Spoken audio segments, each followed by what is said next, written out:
This video is sponsored by Squarespace, the easiest way to create a beautiful website for your business.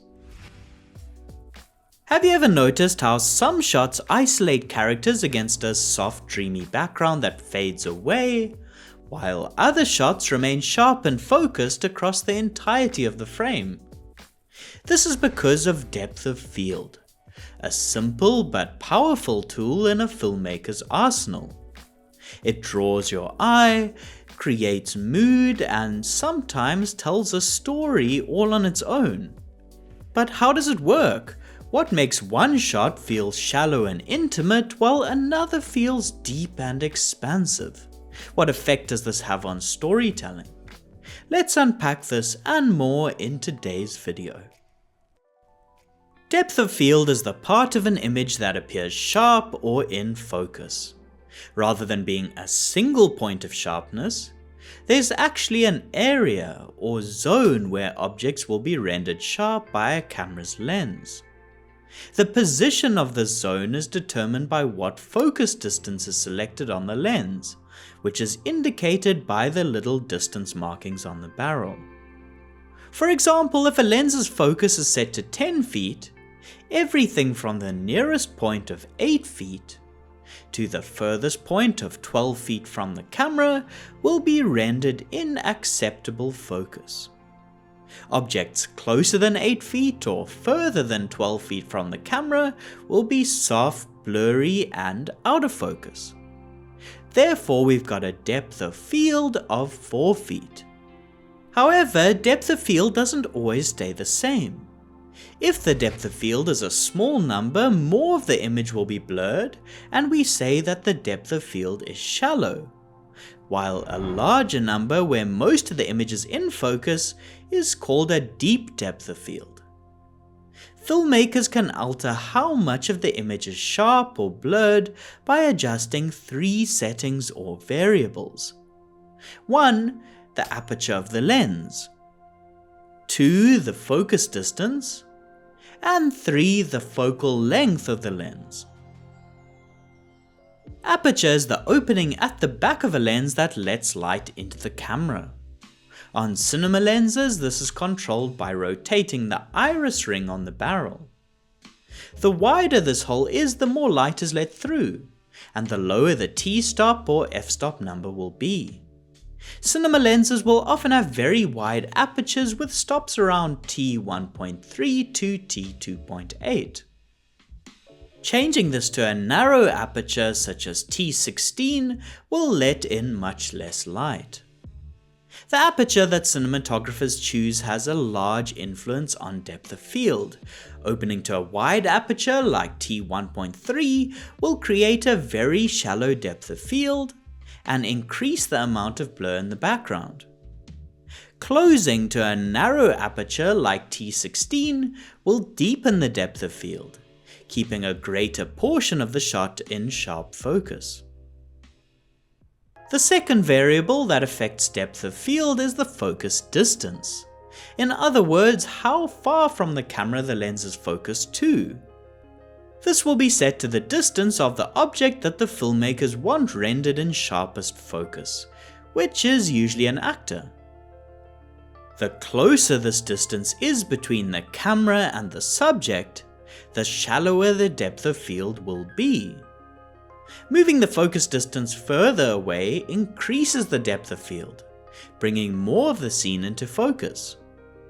This is why close-up shots where the actors are very near the camera tend to have a shallower depth of field, whereas wide shots where the subjects are further away will have a much deeper depth of field. The final variable is the focal length of the lens, which determines how wide the field of view is.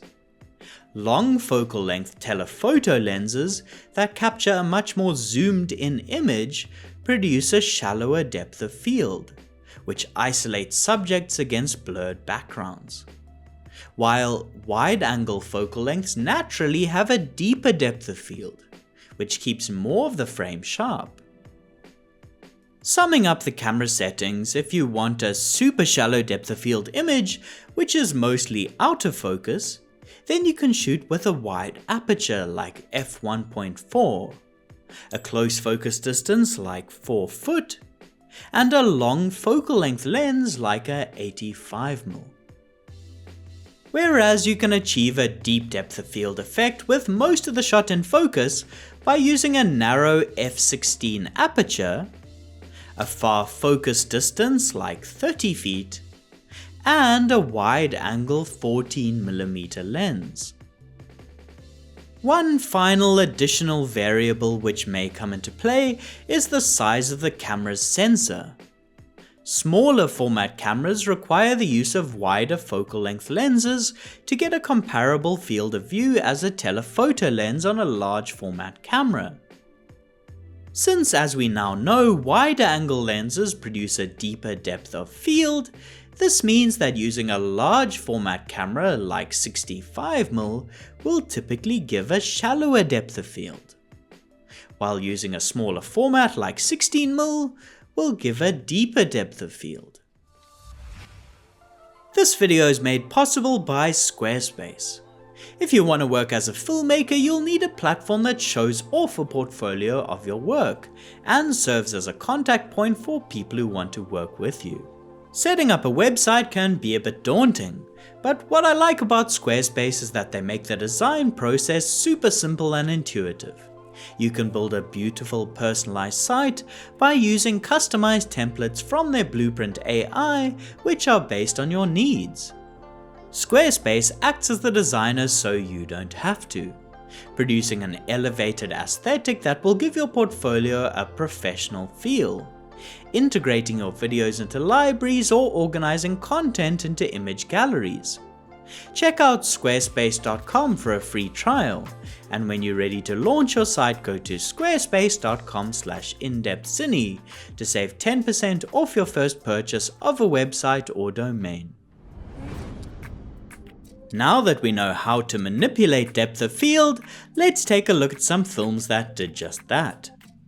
Perhaps the most well-known use of deep depth of field was in Citizen Kane, which was shot by cinematographer Greg Toland. He also used this technique in a few other films which he photographed, such as The Best Years of Our Lives. Their reason for shooting these deep focus shots stemmed from Toland and director Orson Welles opting for angles and compositions which would allow scenes to take place in single frames, without needing to cut to various characters and shots during a scene. In so doing, they layered information, having characters and actions play out in both the foreground as well as the extreme background, such as this famous composition which places the parents and banker in the foreground of the shot, while simultaneously the young Kane, whose future is being discussed, plays in the background. This then cuts to a 3-shot, another example of deep focus where all the characters in the foreground, middle ground and background are rendered sharp in a single composition, rather than the traditional method of cutting between single close-ups of each character.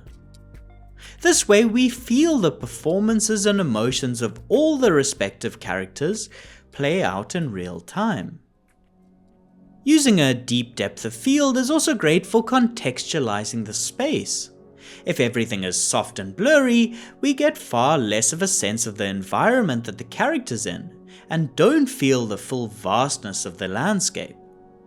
Having a deeper depth also lets audiences explore the frame with their eyes, and peruse the reactions of various characters in the background. Coming back to our depth of field variables, how did Toland practically pull off these deep focus shots in Citizen Kane? He started by selecting a wide angle focal length, in this case a 24mm prime lens, which was the widest commonly available focal length of the time. To further increase the depth of field, he turned to the second variable, aperture. Rather than shooting at a stop of f2 or f2.8, which was popular at the time, he closed down the aperture all the way to between f8 and f16 for all the deep focus shots in Citizen Kane. Shooting with a wide-angle lens and a deep stop enormously expanded the depth of field, creating images with crisp, deep focus. However, there's one practical challenge that came as a result of stopping the lens down so much. The smaller the aperture, the less light is let into the camera. When this was combined with the slow film stocks of the time, Citizen Kane was photographed on Super XX emulsion with an ISO of only 64. This meant that an enormous amount of artificial light was required to expose the image. Toland used a number of high output arc lights to have enough illumination. When these high output fixtures are blasted directly at actors, they tend to create hard shadows against walls. Many older movies with interior scenes which were shot with a deep depth of field have these trademark hard shadows, due to the high output lighting which was needed to shoot on slower film stocks with a closed down aperture, in comparison to many of today's films which are shot with a shallower depth of field and softer light.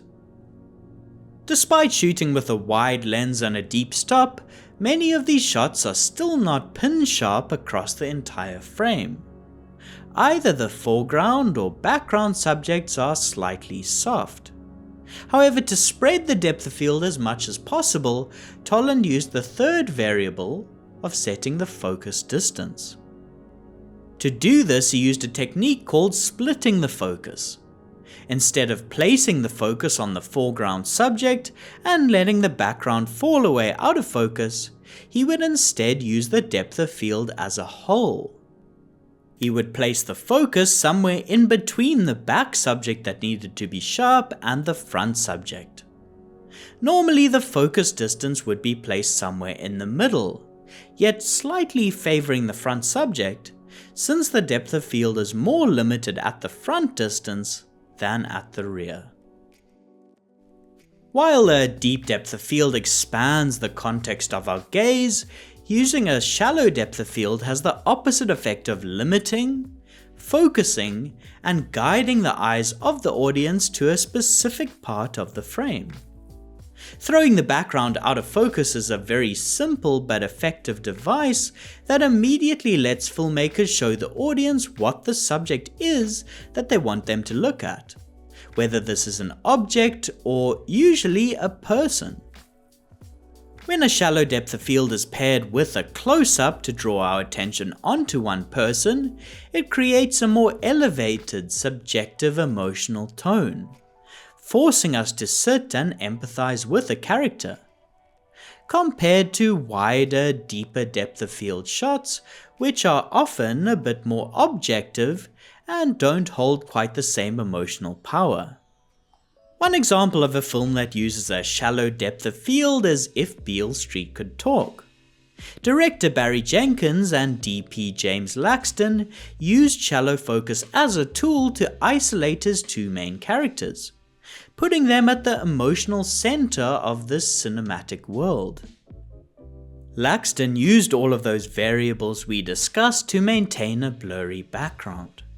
Him and Jenkins used this to create as immersive an experience as possible, which positions the audience in the shoes of the character.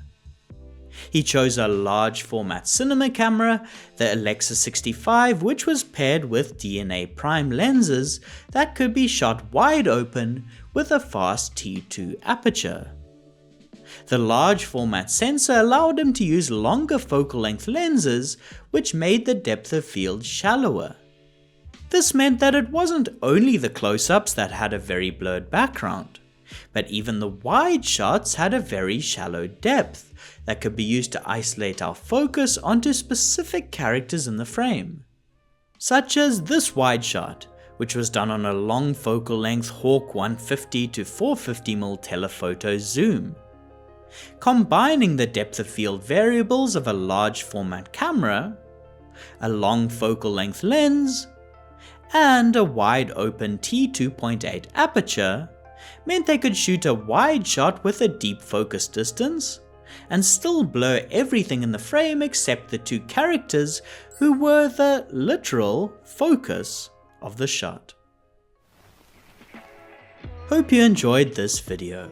As always, thanks to all of you for supporting the channel by watching, commenting, and especially to those that get the videos early on Patreon. Otherwise, until next time, thanks for watching and goodbye.